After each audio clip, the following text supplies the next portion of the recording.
Suppose we have two particles of mass m located at distances of 1 and 2 from point O.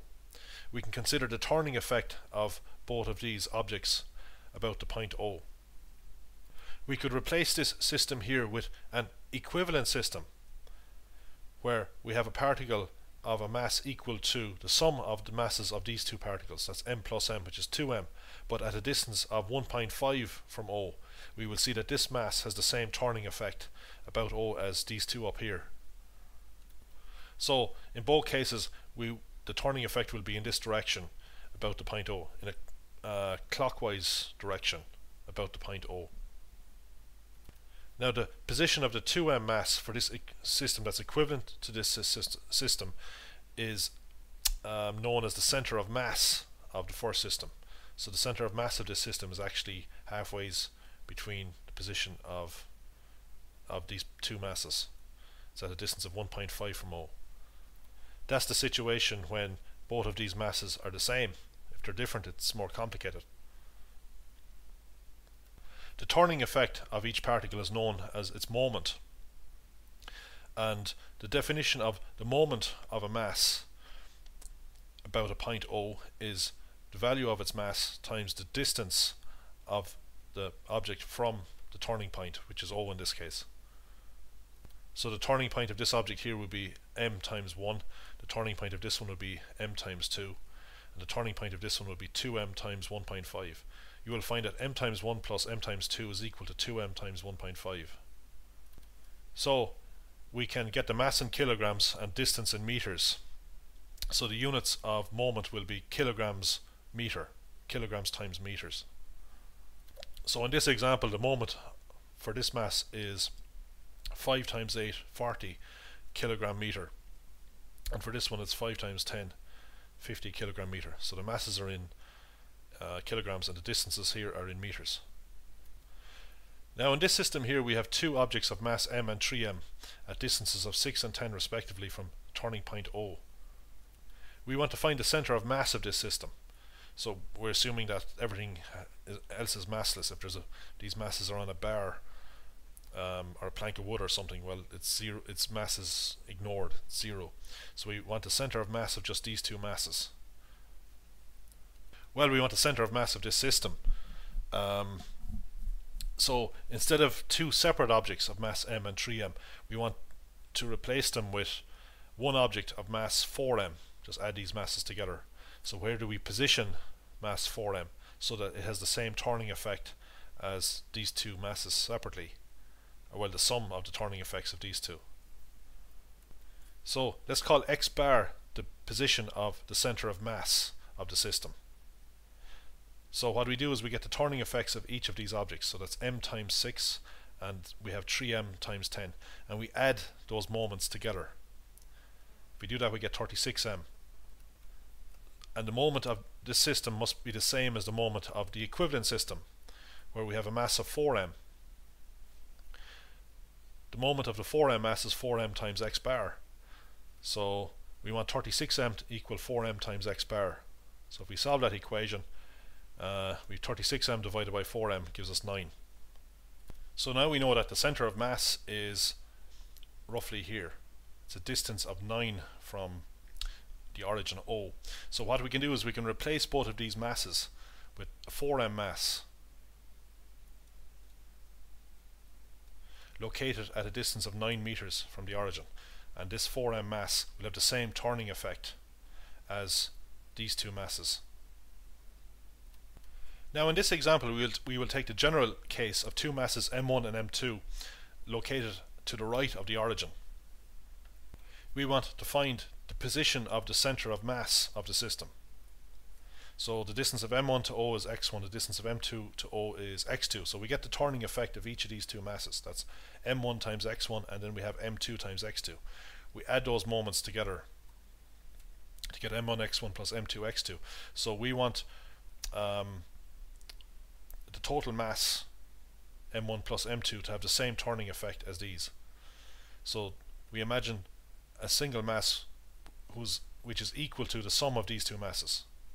So its mass will be m1 plus m2. So we have to get its turning effect, multiply by its distance from the origin, That's x bar. We have to determine x bar, but we want the turning effect to be the same as both masses m1 and m2, so we set these equal and we solve for x bar. So the center of mass of this system will be somewhere in here actually. Let's put it here. So having two masses of m1 and m2 located at the positions shown have the same effect as this single mass of mass m1 plus m2. Some of these masses located at the position that we just calculated. Actually, I'll just show it as it's indicated on the diagram. Let's suppose it's here. So that's at position x bar. Now let's consider this second case here. We have one mass on the right hand side of the origin and another mass m1 on the left hand side of the origin, and we're interested in the center of mass of this system. So we need to get the turning effects of both of these masses, but the turning effects have opposite directions. The turning effect of m2 is clockwise about this origin, whereas the turning effect of m1 is anti-clockwise about the origin. So to distinguish these moments, we use a sign. We use a positive sign for one of the masses and a negative sign for the other mass. Now, since we were using positive signs for masses that are to the right of the origin, that is for objects that have clockwise moment about the origin, we will use a negative sign for objects that have anti-clockwise moment about the origin. So the moment of this mass here will be negative. So we will multiply m2 by x2, then we will multiply m1 by x1, but we will have a minus sign here. Well, you could also go by the coordinates. If we take x1 as a coordinate, it'll be negative. For values to the left of the origin, we could just make x1 negative. But if x1 is a distance, if it's some positive number, we just have to stick a minus sign in front of the magnitude of the moment of this mass here. So this is what we get, minus m1 x1 plus m2 x2. That's the moment of the system about the origin. So we want to replace the two masses m1 and m2 with a single mass of mass m1 plus m2. And we want a single mass to have the same moment as minus m1 x1 plus m2 x2. So we want the distance of this single mass from the origin. We call that distance x bar. We need to solve for x bar, so we need to divide across here by m1 plus m2. Now the position of the center of mass is shown here to the left of the origin, but of course it could be anywhere along this line. It could actually be to the right of the origin.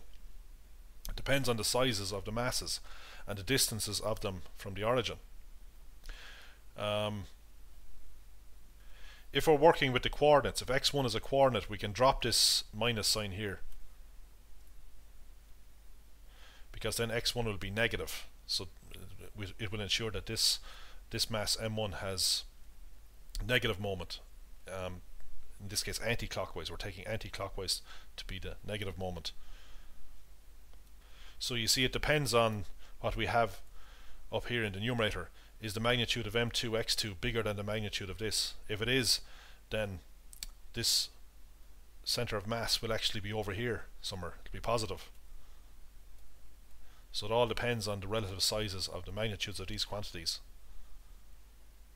So from now on, we won't have a minus sign appearing here. We will use the coordinates. So x1 is not the distance of particle m1 from the origin. It's the position of it.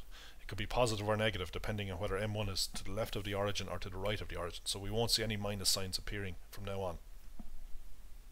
So this is the formula that we have now for the center of mass of two masses, where the two masses lie on a line, and we're getting moments about some origin O. x1 and x2 are the coordinates of the masses, so they could be positive or negative.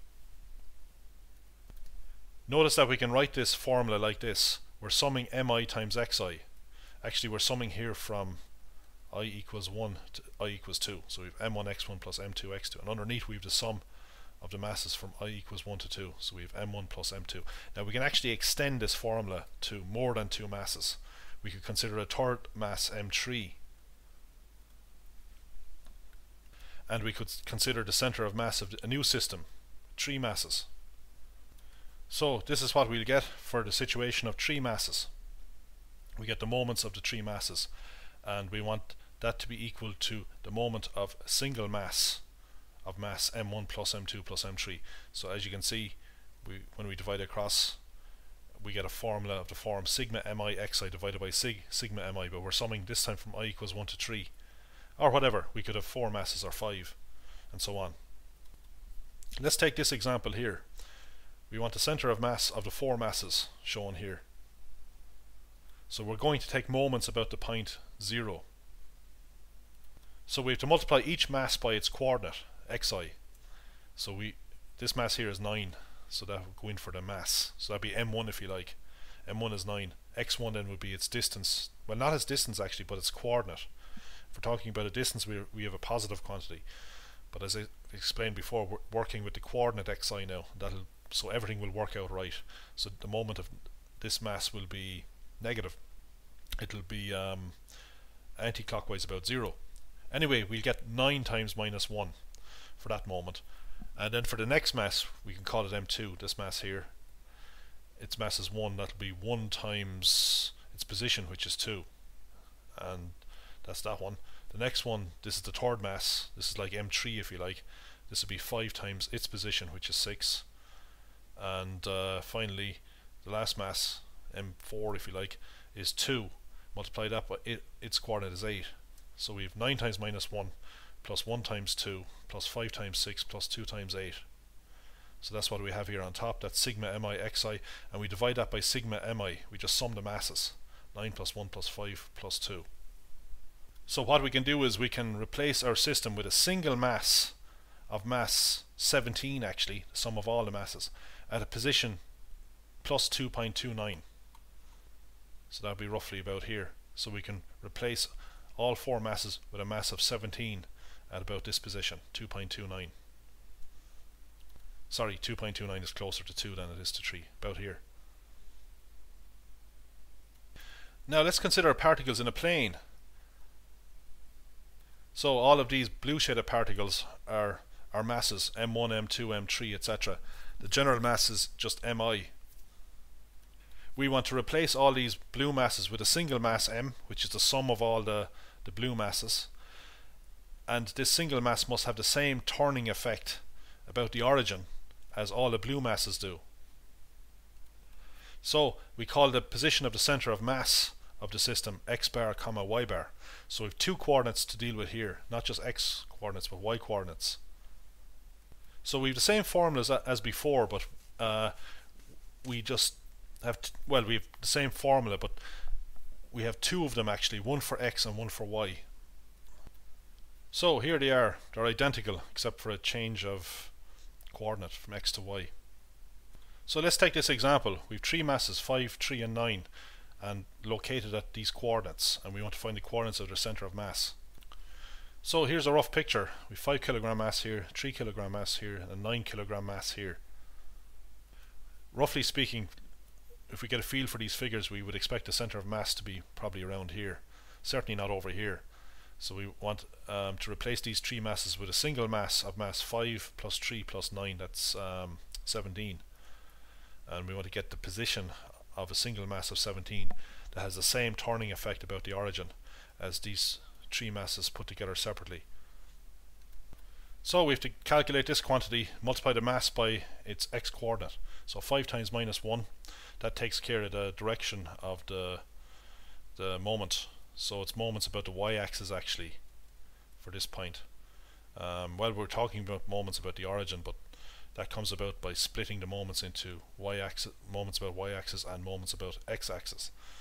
So we 5 times minus 1 indicating a negative moment here, which would be anti-clockwise actually. That's the moment of this mass about this point here.